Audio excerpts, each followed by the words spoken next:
Es que ya está oscuro. ¿Se le pegó el reloj? No, y ya está oscuro a esta hora. Se va a mojar, ministro.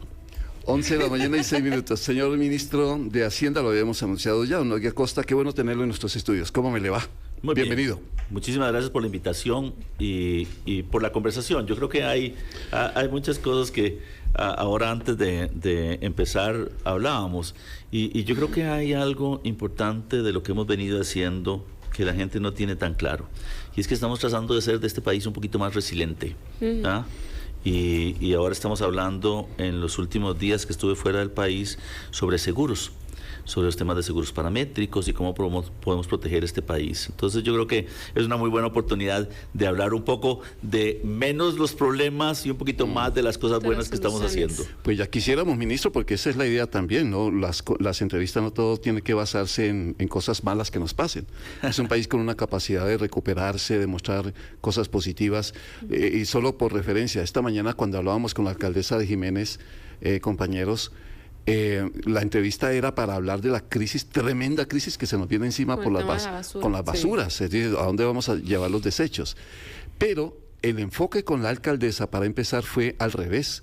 Resulta que Jiménez tiene un ejemplo de reciclaje que ojalá el país todo imitara, liderado por mujeres. Tienen una capacidad de acomodo de la basura que es sorprendente. Incluso una de ellas decía: cuando yo voy a San José me sorprende que la gente eche todo en la misma bolsa. Dice que le incomoda ya para ellos en Jiménez, y es el pueblo, es la zona que tiene un grave problema en este momento, precisamente porque ya pues los contratos se están venciendo y etcétera. Pero siempre hay cosas buenas por resaltar. En medio de las crisis hay cosas positivas. Pues, ministro, la primera parte siempre la hacemos con todos nuestros invitados, los funcionarios que hemos invitado y diputados que también hemos invitado, de hacer un primer balance, como usted lo estime, de cómo le ha ido, cómo van las cosas, cómo va el país. Como una rendición de cuentas. Como una rendición de cuentas, más o menos. Pequeño balance. Bueno, yo creo que, a ver, un día de estos hablaba con el presidente y le comentaba un poco de cómo recibimos el país y las circunstancias tan difíciles, y digo difíciles por el tema de los vencimientos. El primer esfuerzo que hicimos nosotros fue la autorización del tema de eurobonos.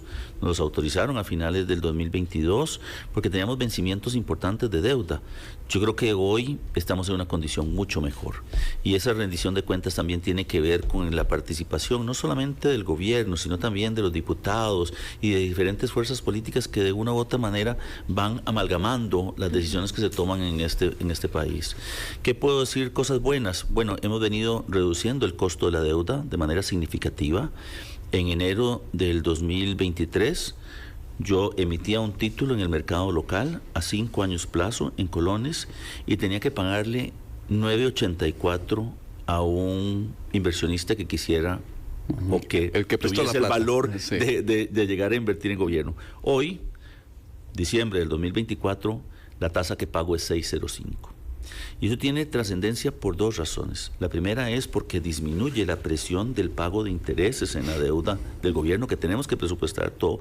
Y lo segundo es porque esa tasa se convierte en referencia para lo que otros pueden pagar para poder tener acceso a los recursos. Y yo creo que ese es un tema importante. El segundo tema que me parece que hemos hecho bien es cómo estamos visualizando las emergencias en este país.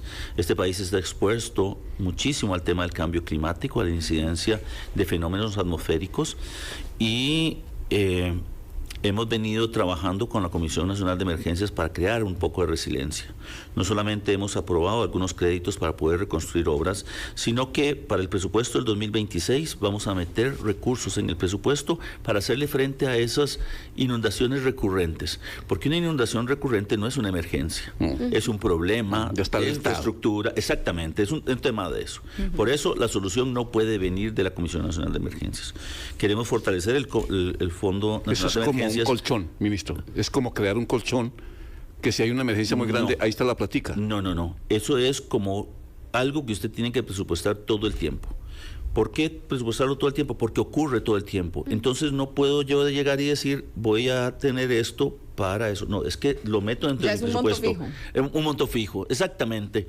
Ya es un gasto que está inherente. El fondo tiene que usarse cuando hay algo más grave. Porque eso de que usted llega y tiene que sacar a la gente y tiene que darle, digamos, comida, etcétera, y pasa todos los años en el mismo lugar, hay que presupuestarlo. No puede ser del fondo. El fondo está para cosas ya más antes.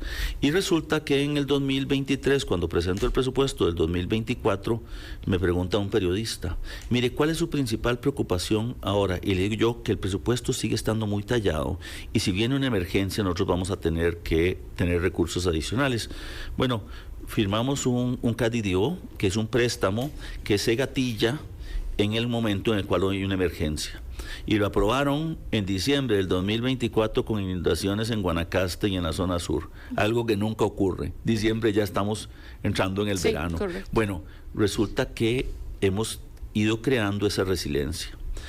Y no solamente desde el punto de vista de la situación de emergencia de las personas, sino también de la misma economía.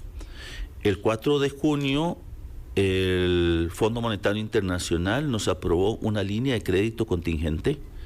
Eso quiere decir que tenemos disponibles 1.500 millones de dólares frente a cualquier situación de emergencia. Y decimos situación de emergencia, miren, hoy estamos involucrados en un mundo extremadamente convulso. La situación entre Israel e Irán puede tener repercusiones muy gravosas para un país consumidor de petróleo como nosotros. ¿Qué pasa si los precios se disparan? ¿Qué pasa con la economía costarricense? Bueno, el Fondo Monetario nos dice, vean, aquí tienen 1.500 millones. Y eso, le voy a decir por qué para mí es relevante, me hace sentir muy orgulloso. Solo 4 países en el mundo tienen acceso a esos recursos. Chile, Marruecos, México y Costa Rica. Y eso tiene relevancia porque lo que muestra es lo que hemos logrado construir en los últimos 3 años. Confianza. Y eso yo creo que es bien importante para decirlo. ¿Qué es lo otro que me tiene muy satisfecho? Que si las cosas salen bien, el 4 de agosto arrancamos con Tribu CR.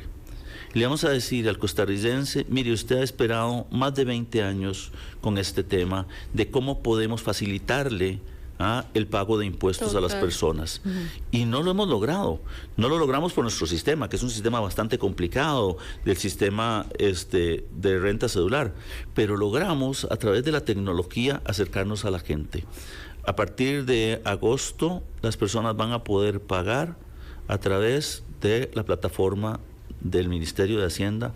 Pero no solamente eso, van a poder tener la posibilidad de hacerlo desde su computadora sin ningún problema y con la facilidad de que nosotros le vamos a brindar ya todos los formularios dentro de la misma aplicación para que lo haga, y la aplicación va a definir cuánto es lo que tiene que pagar de acuerdo a lo que usted va poniendo en ese formulario. Entonces, yo creo que es parte de una gran fuga, ¿verdad? Exactamente. De dinero, no poder recaudar como se debe. Mire, yo creo que hay 3 temas importantes aquí. Número 1 es eso. Número 2 es que es difícil gestionarlo. Voy a contarle que nos hemos dado cuenta.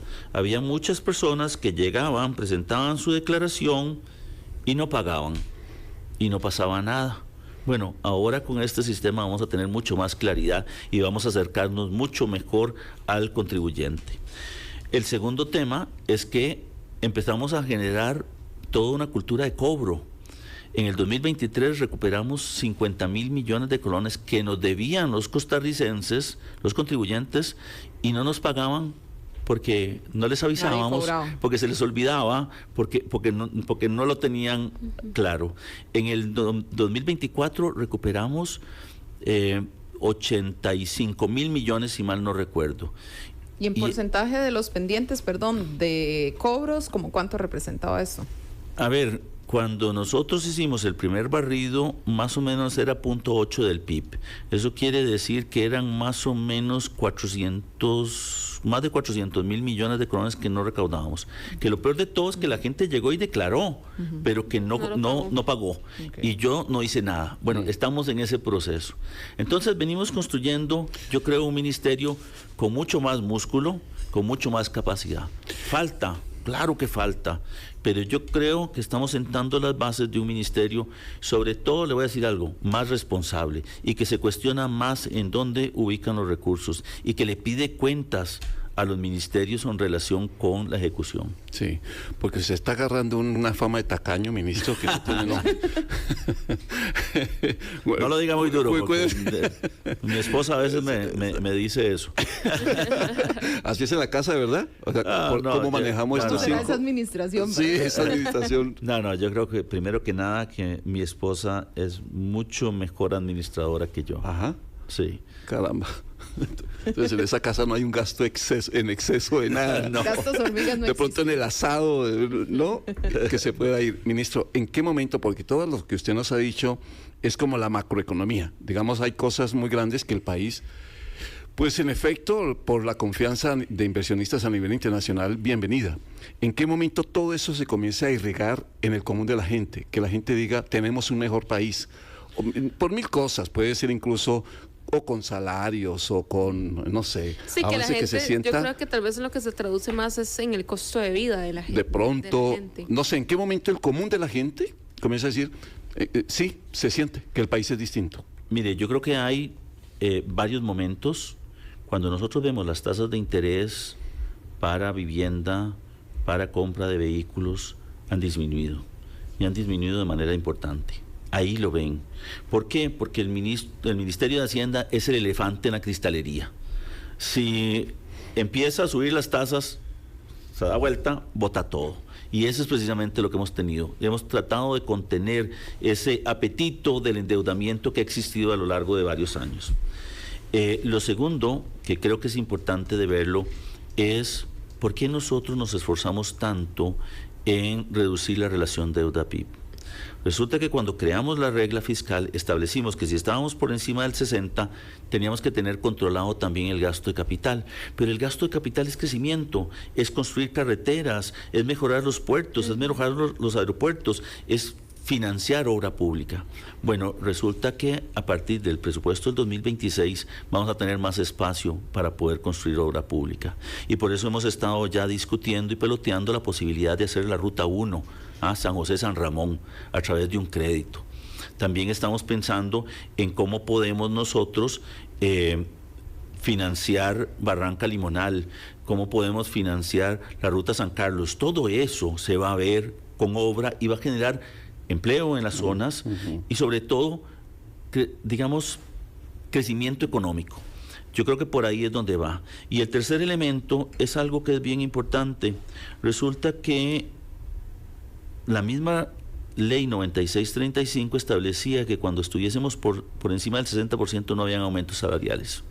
Le podemos decir a los costarricenses, particularmente a los empleados del sector público, que para el 2026 vamos a tener aumento salarial, pero también va a tener aumento las pensiones, que es el otro punto que era importante. Entonces yo creo que ahí hay un proceso de dinamizar la economía que nosotros vemos hacia futuro. Pero principalmente le voy a decir, nadie recoge la cosecha el día que siembra. Teníamos que esperar un par de años para que la gente empiece a percibir eso. Y uno lo ve en dos cosas. ¿Cuál es la perspectiva de la gente? Y si la gente considera que es, ¿cómo ve su futuro? ¿Cómo lo ve? Y yo creo que hoy la gente ve con mayor optimismo el futuro que hace 3 años. Ministro, y bueno, justamente ahorita también estamos en un contexto con el tema del FES, ¿verdad? Que viene a discusión y creo que una de las cosas que más reclamaban los sectores es de un aumento en el presupuesto para las universidades públicas, que ya el presidente ha sido enfático en decir que no. Las razones del por qué no son básicamente esta echada para atrás, ¿verdad? Estocada de faja en recursos, o hay algo más en específico que tal vez, como usted bien lo dice, para el otro año va a haber un poco más de solvencia y podría así discutirse para próximos presupuestos un porcentaje de incremento. A ver, yo creo que en la discusión del FES hay muchas aristas y me parece que hay cosas que ustedes los periodistas han ido sacando, y es un tema de rendición de cuentas. O sea, el FES no tiene rendición de cuentas, y a mí me parece que vamos a tener que ir evaluando ese tipo de cosas. El segundo tema dentro del FES es cuáles son las capacidades del Estado. Es que, a ver, usted no puede llegar y decir en una familia que realmente, aunque el papá no tenga el ingreso, usted puede gastar lo que quiera. O un hijo que llegue y diga, no, es que a mí me tienen que seguir dando la misma plata que me daban por mes, a pesar de que todos están tratando de reducir el gasto. Y ahí yo creo que las universidades también tienen que tener claro algo: son parte del presupuesto. A ver, no es plata de nadie, es plata de los costarricenses. Cada colón que se le da a las universidades viene de los impuestos que pagan las personas o del endeudamiento que hace el Estado para poder cubrir ese gasto. Entonces la pregunta es, si todos estamos un poco, digamos, restringidos en gasto, ¿por qué las universidades tienen que tener un crecimiento mayor? O por ejemplo, la Constitución establece que no se pueden reducir las rentas, pero ¿por qué no lo podemos congelar? ¿O por qué, si tenemos que mantenerlo en términos reales y la inflación es negativa, por qué tiene que ser más? Y ahí yo creo que hay dos momentos importantes. Número uno es cuál es la composición de la distribución del FES hoy. Hay un problema de fondo. Usted podría llegar y decir, hay universidades que podrían recibir más recursos. Bueno, yo sí lo veo. El TEC me parece una universidad que está muy enganchada con el tema del dinamismo económico del país. La Universidad de Costa Rica un poco menos, entonces deberíamos disminuirlo, pero resulta que en la Constitución un transitorio definió que eso es inamovible. Entonces hoy la Universidad de Costa Rica recibe el 51% de cualquier crecimiento. Entonces en realidad no puedes hacer ese proceso de priorización. Y ahí hay otro punto que también es importante de ver, y es cuánta plata le está sobrando a las universidades. Hay una particularmente que le sobra plata, que tiene superávit primarios, superávit financieros. Ellos tienen superávit, o sea, la plata les sobró, no, pero piden más. Entonces la pregunta es si eso es justo o no es justo. Yo creo que desde el punto de vista práctico nosotros tenemos que ver el FES como una inversión de la sociedad.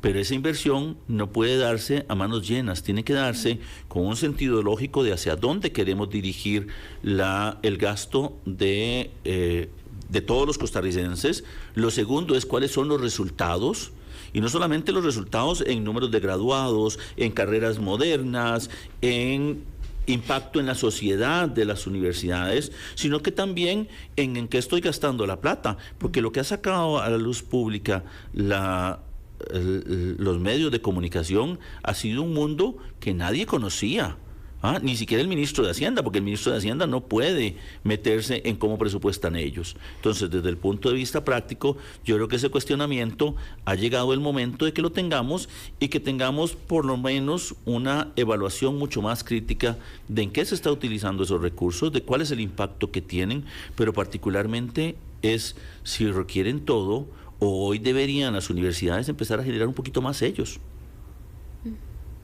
Sí, ministro, para entenderle, el problema no es tanto la cantidad de dinero que se destine para las universidades, que eso se está contemplando, sino cuál es el destino de ese dinero. ¿Cómo se aprovecha? Uno, y dos, que si yo se lo asigno más, usted puso el ejemplo del TEC, esta mañana hablábamos precisamente de eso.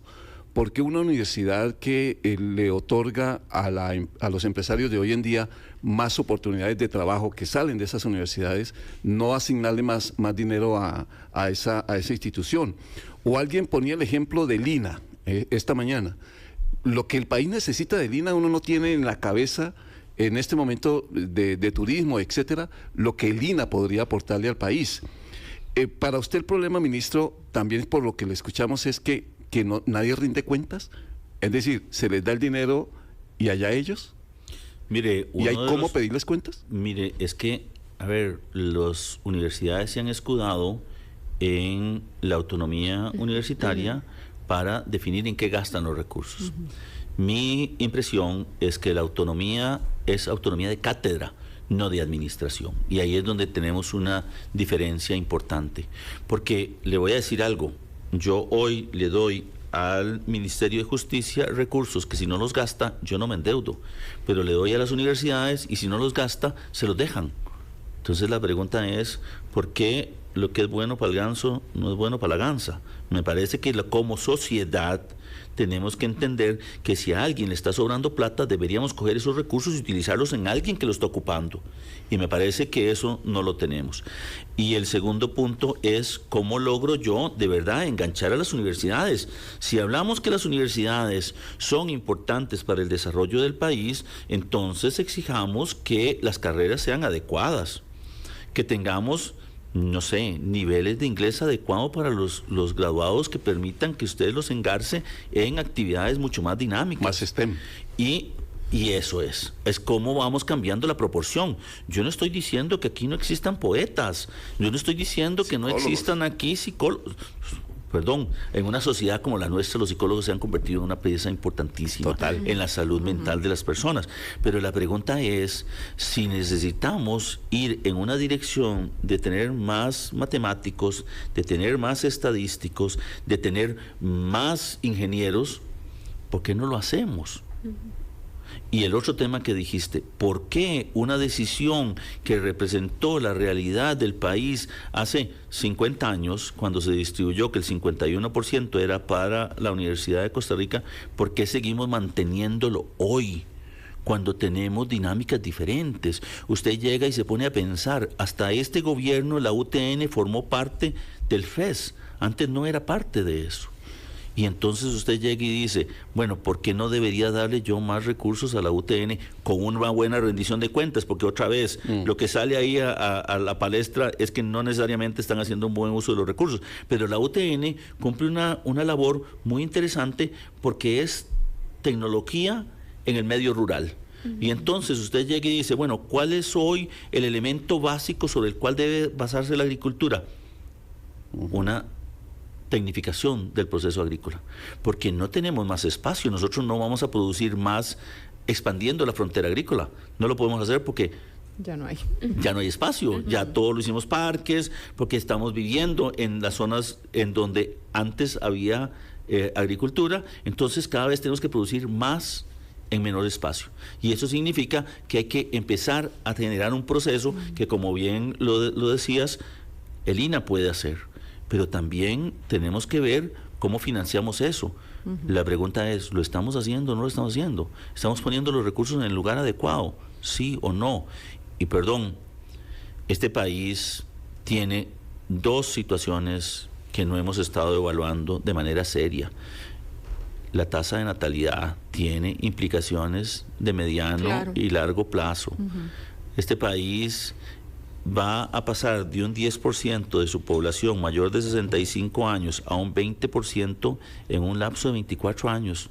Así que tenemos que empezar a pensar qué es lo que tenemos que hacer.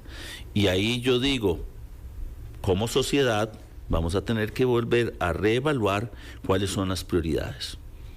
Y qué prioridades tenemos que empezar a levantar y cuáles van a tener que empezar a ceder espacio. Pero esa discusión no la tenemos. Y nos quedamos en el discurso de si es el 8% a la educación o no, y de si es un porcentaje de las universidades. Voy a decir una cosa, las universidades tienen menos alumnos que hace unos años. Viene disminuyendo el número de alumnos, pero sigue aumentando el presupuesto, y uno llega y dice, como que algo no está calzando. Algo no calza, sí. No, en las escuelas está pasando igual, ministro, esto de los niños que no llegan a las escuelas. Vamos a cumplir unos compromisos a esta hora de la mañana. Viene el minuto 30 también. El diálogo hoy con el señor ministro de Hacienda. Estamos hablando, hemos utilizado buena parte de la entrevista para hablar del PES. La discusión es esta tarde. La segunda parte, ¿verdad, ministro? Ahí va a estar usted. Tercera reunión ya, exactamente. Vamos a cumplir los compromisos y las noticias. 11 de la mañana, 30 minutos. Las 11 de la mañana, 35 minutos, siempre nos pillan hablando con el ministro, al aire o no, estamos hablando. Así que no, siempre nos van a pillar. 11 de la mañana, 35 minutos, esto es En Contexto. Entramos en la recta final de nuestra edición de hoy, con la entrevista hoy que hemos tenido con el ministro de Hacienda, don Nogui Acosta. ¿Ya encontró de quién es Mandinga? De Carmen Lira. Carmen Lira. El micrófono, por favor, Lorena. Acomódelo, Lorena. Ahora sí. A ver, ahora sí. Ahora sí. Sí. Carmen Lira y Ana María Dueñas. ¿Por qué razón? ¿Cómo es que se llama el cuento? La cucarachita mandinga. ¿Por qué la trae a cuento, ministro? Conversaciones No, fuera que lo de cuente el micrófonos. ministro, porque él nos estaba contando el cuento. A ver, yo creo que las personas que tienen mi edad se criaron oyendo esos cuentos y leyendo esos libros. Carmen Lira es un ícono entre los autores de este país. Y el cuento tiene que ver con que la cucarachita encuentra un 5. Y entonces empieza a ver en qué lo va a gastar. Y termina diciendo, no, porque se me gasta. Entonces, perdón que lo diga así, el ministro de Hacienda le toca oír a todas las necesidades de todos los ministerios y decirles, eso todavía no, porque no tenemos los recursos para hacerlo. Pero al final del día, me parece que nosotros hemos logrado dos cosas importantes. Antes a los ministerios les aumentaban el presupuesto en función de el crecimiento de la regla. Cuando nosotros asumimos el gobierno dijimos no, vamos a asignarles de acuerdo al gasto y lo que sobre de eso lo vamos a distribuir de acuerdo a proyectos.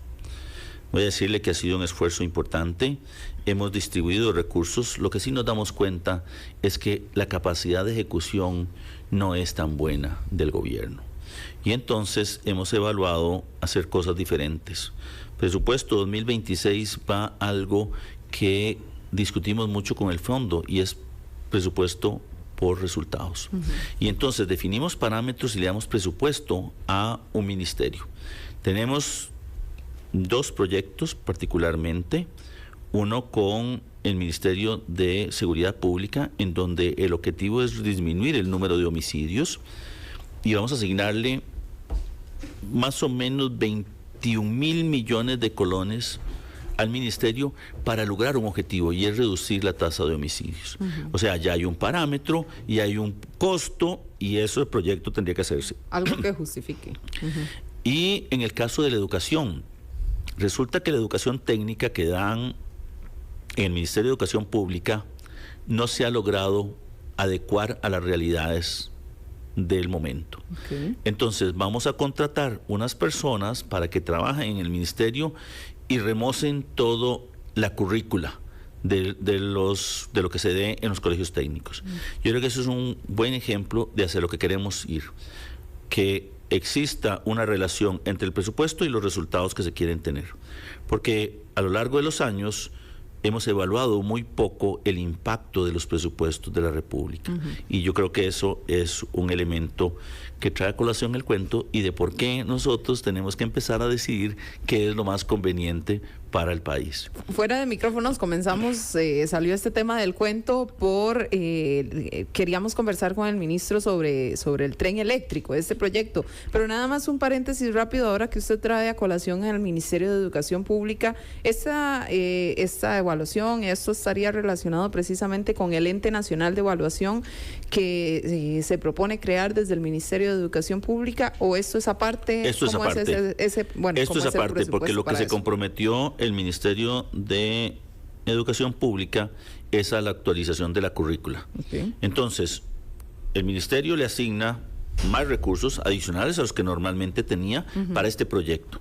Y a partir de esa evaluación de ese proyecto y del cumplimiento va a seguir financiándolo. Entonces, son dos temas separados. Esto es un poco la estrategia del ministro de Educación en relación con la evaluación de los resultados. ¿Pero para esto necesitaría más presupuesto? Sí, pero es relativamente pequeño, porque es un piloto.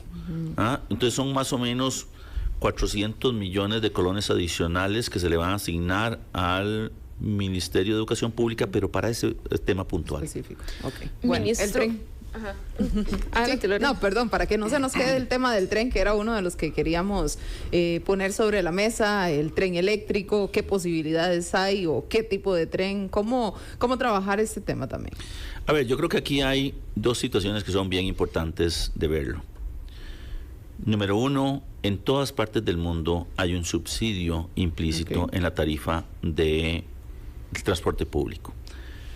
Costa Rica no es la excepción, excepto en los buses. Hoy, más o menos, lo que hacemos es subsidiar el precio del diésel, digamos, no tiene los mismos impuestos, eso rebaja un poquito el precio, pero en general nosotros no tenemos subsidios. El tren vendría a ser el primero, ya hoy se subsidia, porque Incofer no puede vivir de lo que cobra de los pasajes. Más o menos hay que asignarles 4.500 millones de colones. La pregunta es, este tren lo van a tener que asumir todos los costarricenses. Según lo que se ha dicho y ha comentado don Álvaro, son 800 millones de dólares que vamos a dedicar a construir el tren. Vamos a transportar 100.000 personas. Eso son lo que dicen los estudios. La pregunta es, ¿cuánto vamos a tener que subsidiar el pasaje para que la gente esté dispuesta a subirse al bus? O sea, de abandonar el bus y subirse al tren, o abandonar el carro y subirse al tren. Y ahí es donde yo creo que nosotros tenemos que hacer todavía un poquito más de punta al lápiz para afinarlo. ¿Por qué? Porque el crédito lo van a pagar todos los costarricenses y el subsidio lo van a pagar todos los costarricenses. Entonces nosotros vamos a tener que hacer esa evaluación, si es conveniente, si es socialmente deseable o si eventualmente es un gasto muy oneroso y no estaríamos dispuestos a hacerlo. Ministro, ¿qué ocurrió al final con los recursos para la megacárcel? Mire, hay dos temas importantes. Vamos a elaborar un presupuesto extraordinario para este 2025. Estamos identificando sobrantes en diferentes ministerios. Puedo decirle que ya tenemos más o menos 3.200 millones de colones. Nos faltan aproximadamente 5.000 millones que tenemos que juntar para tener el 40% y lanzar los procesos de licitación. Y en el 2026 estarían incorporándose el otro 60% para poder hacer la construcción. ¿Va a ser entonces con recursos sobrantes, no préstamo? No vamos a hacer un préstamo. Primero, como le dije, hay recursos que no logramos utilizar. Y no logramos utilizar porque los procesos de licitación son muy largos, porque hay apelaciones y porque el ciclo presupuestario termina en un año. Entonces, ¿qué es lo que ocurre? Si yo no gasté la plata, si yo no logré hacer el proceso de licitación en el primer trimestre del año, difícilmente voy a poderlo ejecutar, porque lleva los meses en los cuales hay que hacer la licitación, el estudio, que si hay apelaciones, etcétera. Entonces, desde el punto de vista práctico, lo que vamos a hacer es ubicar recursos que no se van a utilizar este año y presupuestar eso en este presupuesto extraordinario que esperaríamos presentarlo antes de que termine junio. Ministro, usted ha utilizado varias veces en la entrevista recursos que no se utilizan. En todas las instituciones del Estado debe pasar lo mismo, ¿verdad? Sí, señor. ¿Cuánto suma ese presupuesto que no se utiliza después de todos los cálculos que se hacen y se da cuenta que en el Ministerio de Justicia no se utilizó, o se ejecutó, etcétera, etcétera? ¿Cuánta plata se queda sin ejecutar? Voy a darle 3 instituciones: MOP, que es el tema de CONAVI, Seguridad Pública y Justicia. Entre estos 3 se ejecutaron 90.000 millones de colones. Y si ponemos al Ministerio de Educación Pública, que es tal vez el mejor ejecutor, pero por su volumen tiene un impacto, su ejecutó el año anterior 31.000 millones de colones. Y esto es una, digamos, es una holgura que siempre va a existir por una simple razón. No todas las plazas se llenan, no todas las licitaciones se logran adjudicar y pagar en cada año, y entonces lo que nosotros tenemos que hacer es distribuir esos recursos antes de que no se puedan utilizar.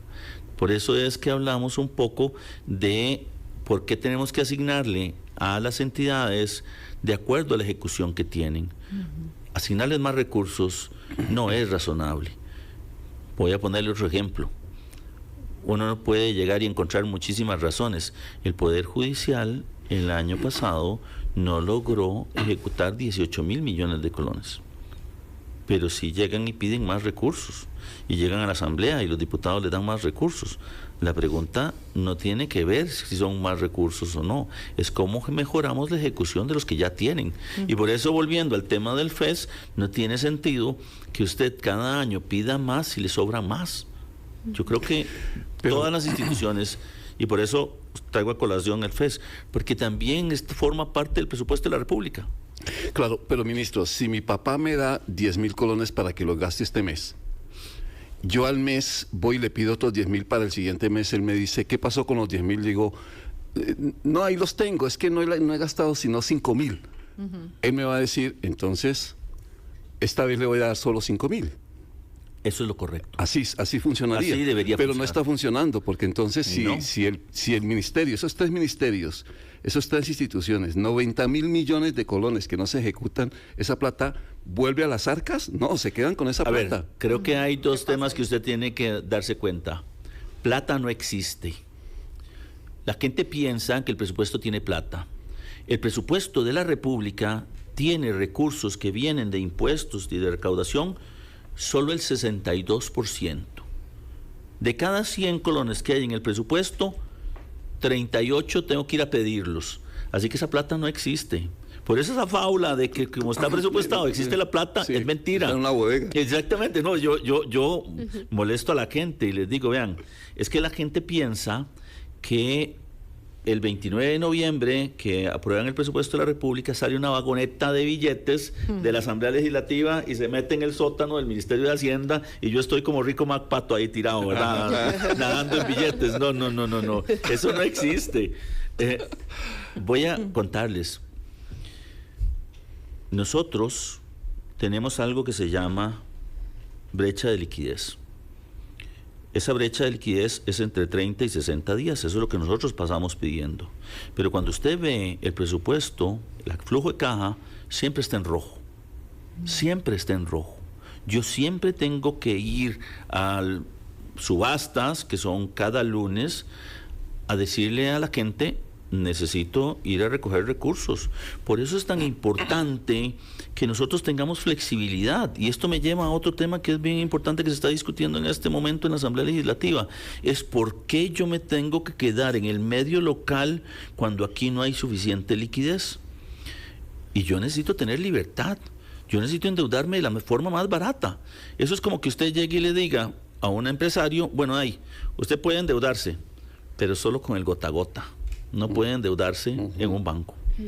O sea, eso es lo que ocurre y al Estado se le deja amarrado en eso.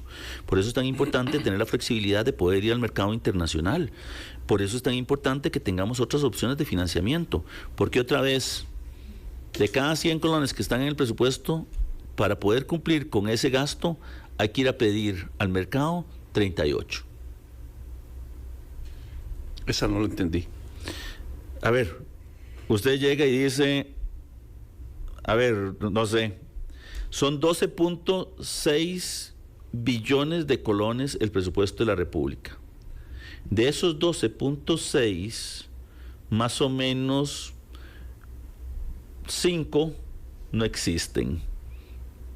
Es como que le digan a usted, usted va a poder gastar este mes 150,000 colones, pero su salario son 100,000. ¿Qué tiene que hacer usted para poder gastar 150,000? Buscar los 50 donde sea. Exactamente. Bueno, el gobierno lo obligan a buscar esos 50 donde sea. Y existe. Por cada 100 colones que recaudo yo, gasto 160.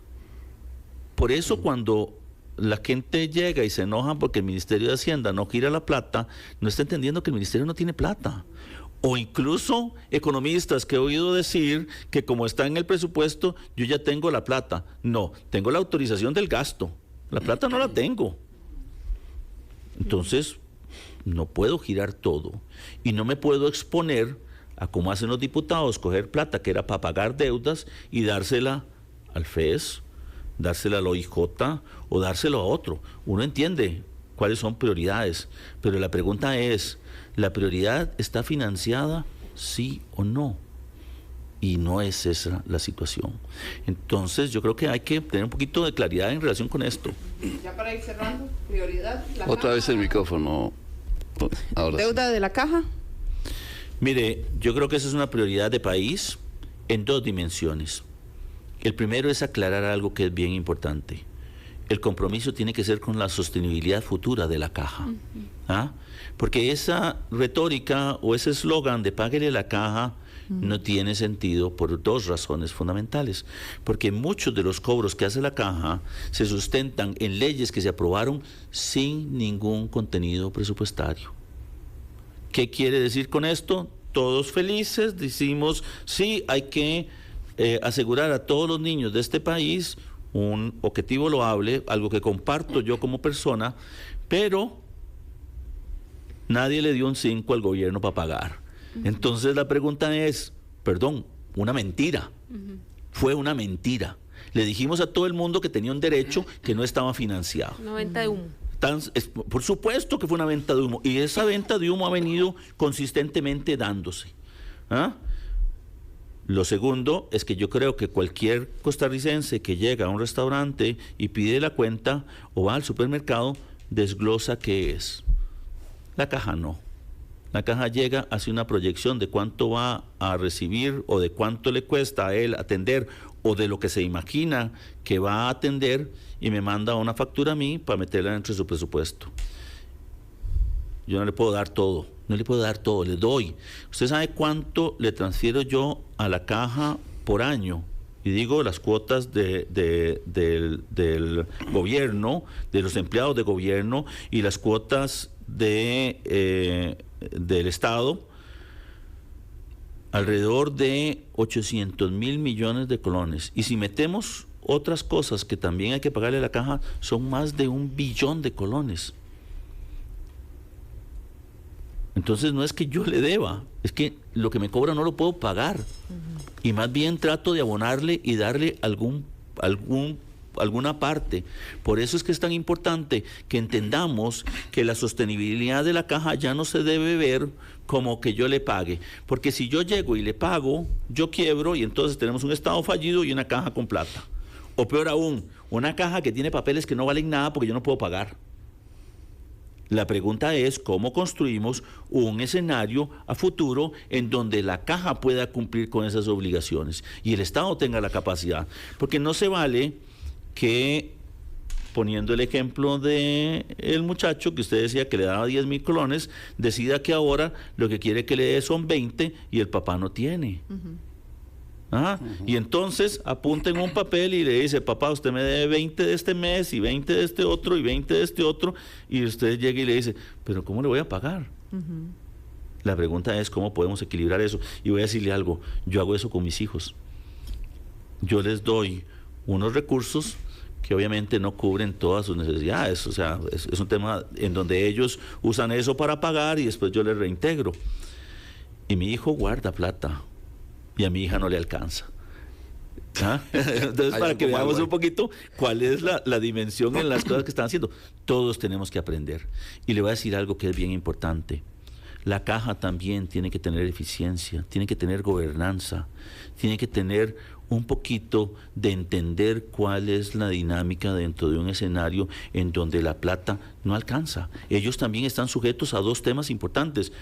La actividad. Cuando sube el empleo, mejoran los recursos que entran a la caja porque se cobran a través del empleo formal.